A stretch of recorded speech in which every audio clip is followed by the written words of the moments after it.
किया। धन्य है गुरु महाराज जो शिष्य का प्रकट रूप से रक्षा तो करते ही हैं, गुप्त रूप से भी रक्षा करते हैं। आप मुझे गुरुदेव से अपनी सेवा में रख लेने का निवेदन किया। मुझे गुरु महाराज बोले, माँ पिता के जीवन के बाद या आदेश लेकर आओ। आपने सोचा पिताजी के जीवन के बाद कब आ सकूं, इसी बीच आपके पिताजी का देहांत हो गया, जिसकी सूचना आपको विलंब से मिली। आपने इसे भी अपने लिए अच्छा समझा, क्योंकि समय पर खबर मिलने से घर जाने पर अविवाहित रहकर भजन ध्यान करना असंभव होता। आप पहले विधि से अपने को पवित्र किया। रात में आप सोए थे, गुरुदेव ने स्वप्न में कहा, उठो, चलो, विलंब क्यों करते हो। सैराबाद में निवेदन करने पर गुरुदेव आपको अपने शरण में ले लिए। इस तरह आपने नौकरी का परित्याग कर दिया। कुंभा घाट में रहते समय आपके मन में सत्संग प्रचार प्रसार की इच्छा होती थी। फिर सोचते थे इसके लिए पढ़ना होगा, लेकिन सिर्फ पढ़ने से मोक्ष तो नहीं मिल जाएगा। अतः आपने ध्यान करने का ही संकल्प किया। उन दिनों आप गुरुदेव का भोजन खाया करते थे। आपने मन ही मन निर्णय किया कि जब तक गुरुदेव का जीवन है तब तक सेवा करूंगा, बाद में साधना। इसी बीच आपको हर्निया का ऑपरेशन करवाने पूज्यपाद गुरुदेव की आज्ञा से दार्जिलिंग जाना पड़ा। अस्पताल पहुंचने के बाद एक ठाकुर बाड़ी में ध्यान से उठ गए। सुखने दिए गए धोती को खोलते हुए ऐसा दर्द हुआ कि बेचैन की संभावना नहीं रही। आपने मन में सोचा, जीवन बिना ध्यान का दारा है। अगर यह शरीर बच गया तो पूरा जीवन ध्यान में लगा दूंगा। दर्द से आपको छुटकारा मिला, आपका सफल ऑपरेशन हुआ। पूज्यपाद गुरुदेव एक पत्र आपको दार्जिलिंग भेजे, जिसमें आपका समाचार और कुप्पा घाट आने के बारे में पूछा गया था। आपने पत्र लिखकर गुरुदेव को बताते हुए कहा, यहाँ सेविका बन मेरी सेवा माँ बहन की तरह करी है। अभी पूर्ण स्वस्थ नहीं हुआ हूँ, मेरा विचार धरारा जाने का है। आप एकांतवास करना चाहते थे।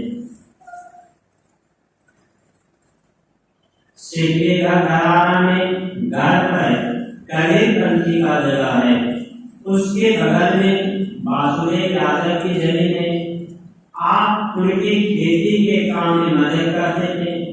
आपके प्रति प्रेम भाव हो जाने के कारण वे अपनी जमीन में ही साधना करने को कहा। आपने कहा यहाँ रहकर मैं ध्यान करूंगा और साथ ही आश्रम की सेवा करेंगे। तो वे लोग क्या सोचेंगे, वे बोलेंगे मैं कमा कर या भिक्षा मांगकर आपको खिलाऊंगा। आपने पूज्य श्रीधर बाबा से आदेश देने की बात कहा। पूज्य श्रीधर बाबा अपने कर्मठता के बल पर धरारा आश्रम का पूरा विकास किए थे। अपनी नौकरी के पैसे से खरीद कर जमीन भी नाम दिए थे। इसी कारण वे धरारा आश्रम छोड़ना चाहते थे। आपने सोचा ऐसा महापुरुष जिनकी कीर्ति धरारा है, छोड़ देंगे तो मैं इन्हें कमा कर खिलाऊंगा या भिक्षा मांग कर खिलाऊंगा। बाद में जब आप श्रीधर बाबा से घर पर ध्यान करने की बात, साथ ही आश्रम का काम नहीं करने पर साथी के मन में होने वाले बातों को कहा, तो पूज्य श्रीधर बाबा बोले मैं आपको कमा कर खिलाऊंगा, भिक्षा मांग कर खिलाऊंगा। आप जाकर ध्यान कीजिए। आप वहीं घर पर एकांतवास कर साधना करने लगे। वहाँ आपके आध्यात्मिक खजाना मिला। मनिहारी में मास ज्ञान साधना शिविर का आयोजन किया गया। वहां के मंत्री श्री नारायण प्रसाद अग्रवाल धरारा आ गए। आपको मास ध्यान साधना में भाग लेने का निमंत्रण दिए। आप पूज्य श्रीधर बाबा से आदेश पा गए, मनिहारी गए। पूज्य गुरुदेव ने पूछा, तुम कहाँ रहोगे? आप गुरु महाराज के पुराने पैखाना घर में रहकर ध्यान साधना करने लगे। बाद में वृक्ष के नीचे रहकर ध्यान करने लगे। मनिहारी में मूंग और गेहूं को फुलाकर अंकुर आ जाने पर उसी को खाकर ध्यान करते थे। इस तरह मनिहारी की शांत एकांत कुटी में रहकर आपने लगातार एक आसन से 8 घंटे तक गंभीर अभ्यास कर अति निर्मल हो गए। आप गुरुदेव की बातों को चुपचाप सुनते रहते थे, ज्यादा बोलते नहीं थे। पूर्व जन्म के अभ्यास के संस्कार के कारण बाहर भ्रमण करने का शौक आपके मन में कभी उठा ही नहीं। यहाँ तक कि महादेशों में भी जाने का संयोग नहीं देकर आप संत वाणी को पढ़ने और ध्यान करने से ही संतुष्ट रहते थे। सदाचार का पूरा पालन करने से ध्यान साधना में आपको सफलता मिली। अब सारी चीजें आपके रूबरू होने लगे। आपके जीवन में अब संत के देश आज्ञा वाली चैताक होने लगी। कबीर मन निर्मल भरा जैसे गंगा ने पीछे पीछे हरि के काल कबीर करे। आपने गुरुदेव महेश जी महाराज के इस उक्ति को चैताक किया। अति दीन होके जिसने सत्संग सुमति ले अपने को सोई में गुरु शरण में कर ली। संत मत में सदाचार ध्यान में आपका जोड़ का कोई नहीं है। बड़ों का आदर और छोटों को प्यार देना आपका स्वभाव बन गया। आप त्रिकालदर्शी महात्मा ने आप जो निष्कपट हो अपनी बातें करते हैं, उनके आप हमेशा उपस्थित रहते हैं। किसी के अवगुणों को कहना तो दूर अपना सुनाना भी पसंद नहीं करते। आपके पवित्र दर्शन से साधकों का मन अंतर्मुख होने के लिए तैयार हो जाता है। गुरुदेव महेश जी महाराज के बनाए गए नियम के पालन में आप कट्टर आचार्य हैं। दीक्षा देने के नियमों में साल भर या कम से कम 6 महीने तक सत्संग सुने हुए और पुरुष वर्ग के पढ़े लिखे लोगों को सिद्धांत याद रहने पर ही दीक्षा देने की बात का पालन करने वाले आप संत मत के अकेले महात्मा हैं। ध्यान साधना शिविर में पूज्य गुरु महाराज के बनाए गए नियमों के अनुसार माताओं को शामिल नहीं करने के नियमों का अक्षरश पालन करें। आप संत मत के लंबी आयु को रक्षा कर रहे हैं। इसी के तहत मनिहारी मार्ग ध्यान साधना शिविर में कुछ संशयी बाबा के समक्ष भी जब कुछ लोगों ने महिला का व्यवस्था करना चाहा तो आप अपना सारा सामान समेटकर नेपाल जाने को तैयार हुए। आपने कहा कुछ गुरु महाराज के नियम को टूटने में नहीं दे सकता। इस पर कुछ संशयी महाराज ने कहा, दरबार जी ठीक कहते हैं, इनका पालन किया जाए तब उसे हटाया गया। आपका कहना है कि हम लोग संसार भर की बात भी नहीं जानते हैं। पूज्य गुरु महाराज परमात्मा को प्राप्त किए। हम लोगों को उनके आदेश उपदेश को आंख मूंद कर मानना चाहिए, नहीं तो संत मत का गाछ सूख जाएगा, फिर फल कैसे खाएंगे। पूज्य श्री गुरु महाराज के आदेश अनुसार आप श्री संत सत्संग में सुमा कुटी नेपाल में अपनी साधना ज्योति जला रहे हैं। यह आश्रम देवश्री हो चुका था। आप गुरु महाराज से प्रार्थना किए होते आपका आदेश श्रृंगार कुटी में रहने का है। पानी चूता है, मैं आपके आदेश पर इस स्थिति में भी रहने को तैयार हूँ। अब आपकी जो मौज है, आपके निवेदन करते ही सत्संग प्रेमी के हृदय में ऐसी प्रेरणा हुई कि विशाल पक्के का सत्संग मंदिर बन गया। आपके योग बल से रुपया की व्यवस्था हुई और ढलाई का काम पूरा हुआ। श्रृंगार कुटी नेपाल की व्यवस्था और मर्यादा को देखने से गुरुदेव के जीवन काल की बात स्मरण हो जाती है। किसी भी सत्संगी के यहाँ पहुंचने पर उसका स्वागत अतिथि के रूप किया जाता है।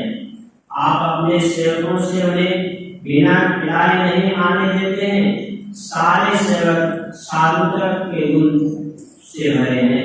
सुदूर नेपाल के देहात में भी आप आश्रम रहने के बावजूद आपके सदाचार और शिव की सुगंध से खींचकर धर्म प्रेमी सत्संगी आते ही रहते हैं। आपसे जो भक्त अपने मन के मलिन से मलिन बातों को काट देते हैं तो उनका मन साफ हो जाता है और आप उन पर इस तरह प्रेम की ढेरी डालते हैं मानो कोई गलती न किया हो।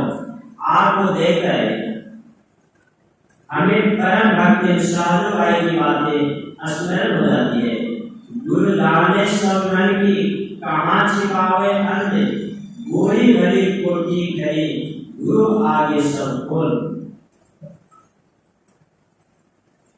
साधना की चरम स्थिति में पहुंचने के कारण आप सबको अपना रूप ही मानने लगे। संत मत के छोटे छोटे महात्मा का भी चरण स्पर्श पाकर लेते हैं कि सब एक ही है, दूसरा कोई नहीं।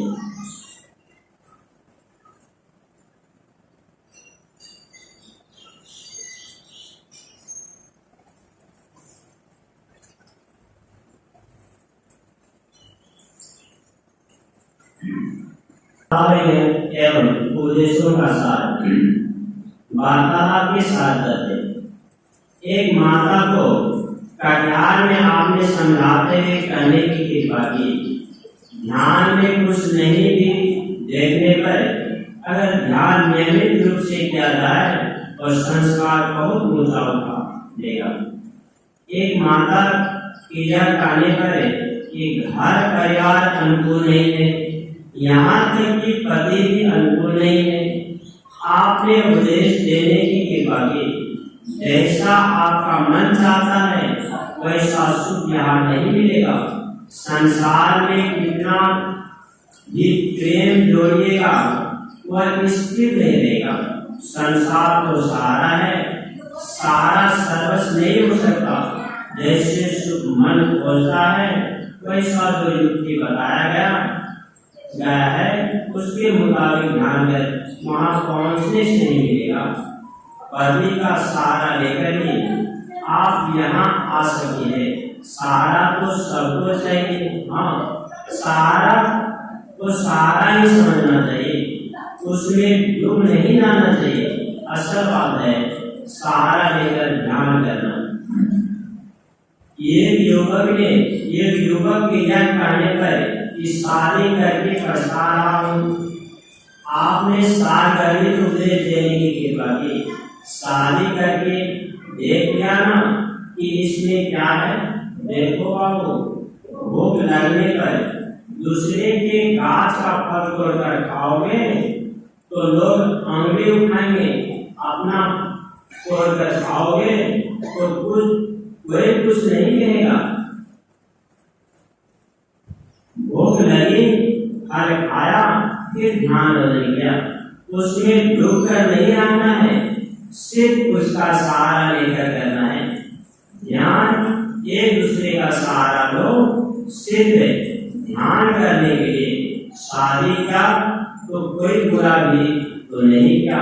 साधु बनना भी आसान नहीं तो सब बन जाता। श्री संत सत्संग आश्रम धारारा के एक महात्मा को धरारा आश्रम के महत्व को समझाते हुए उपदेश देने की कृपा की। पूज्य श्री सद्गुरु महाराज सर्वप्रथम धरारा सहित संत मत का खजाना निकाले।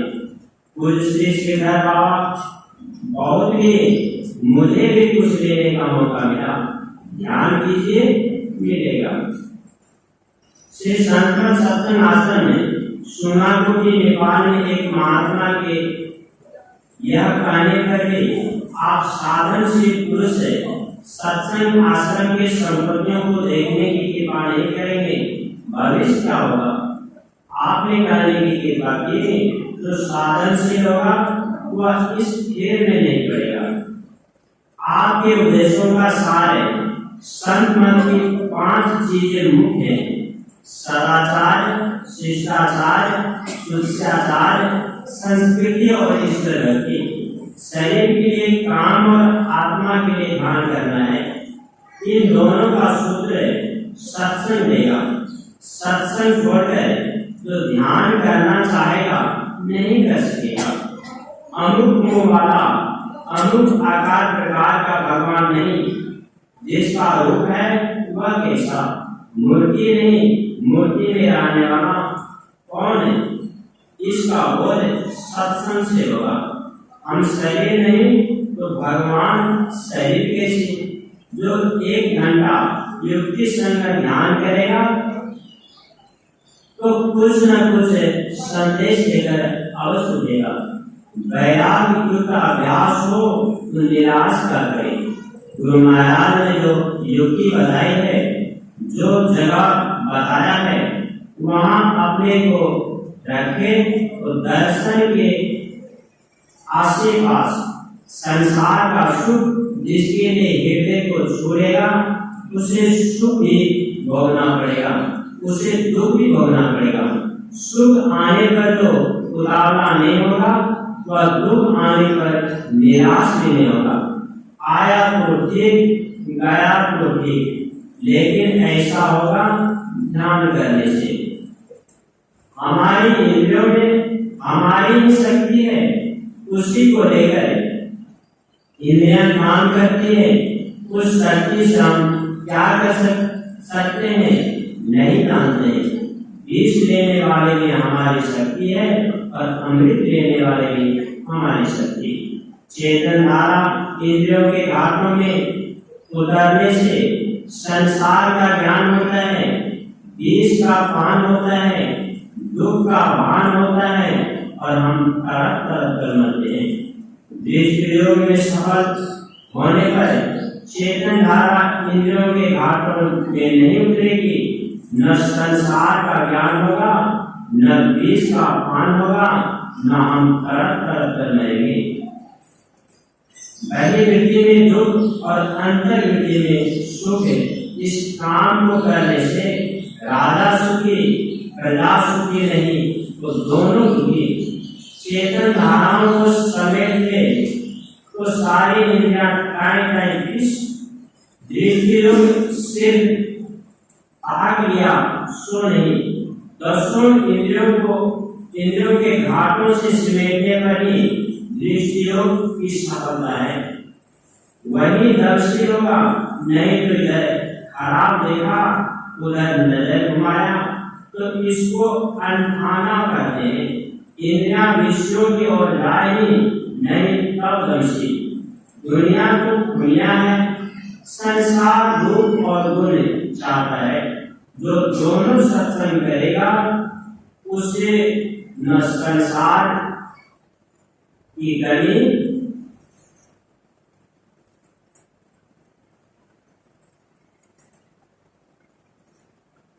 रहेगी न परमात्मा की। संत मत भीख मंगा होकर रहने नहीं देगा।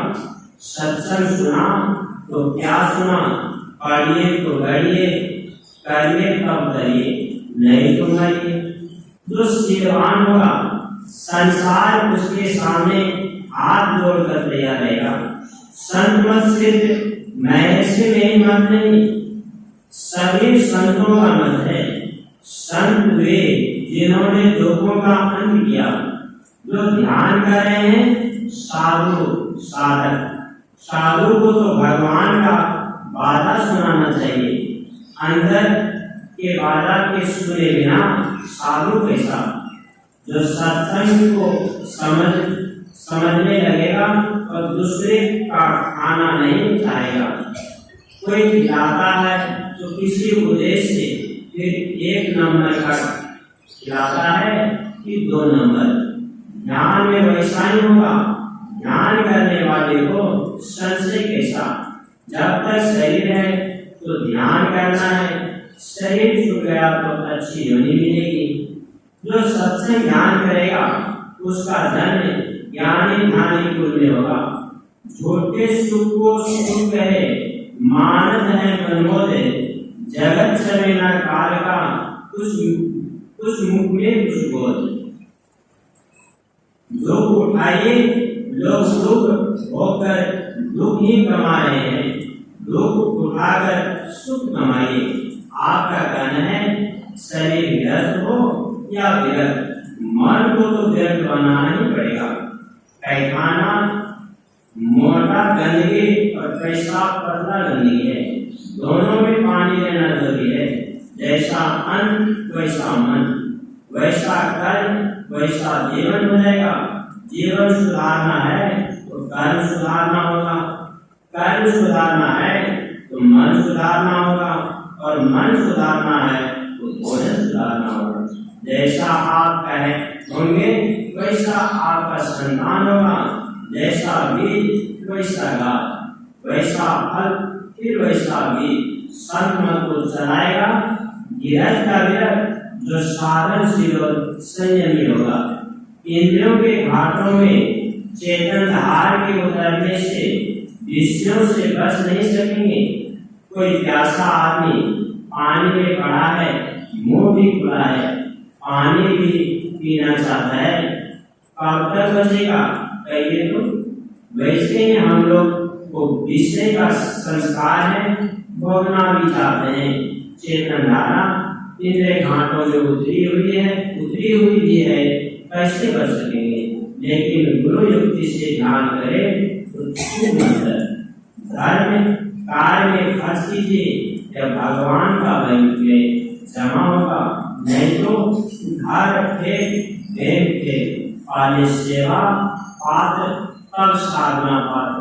जो चेहरा बनेगा वही गुरु बन सकेगा।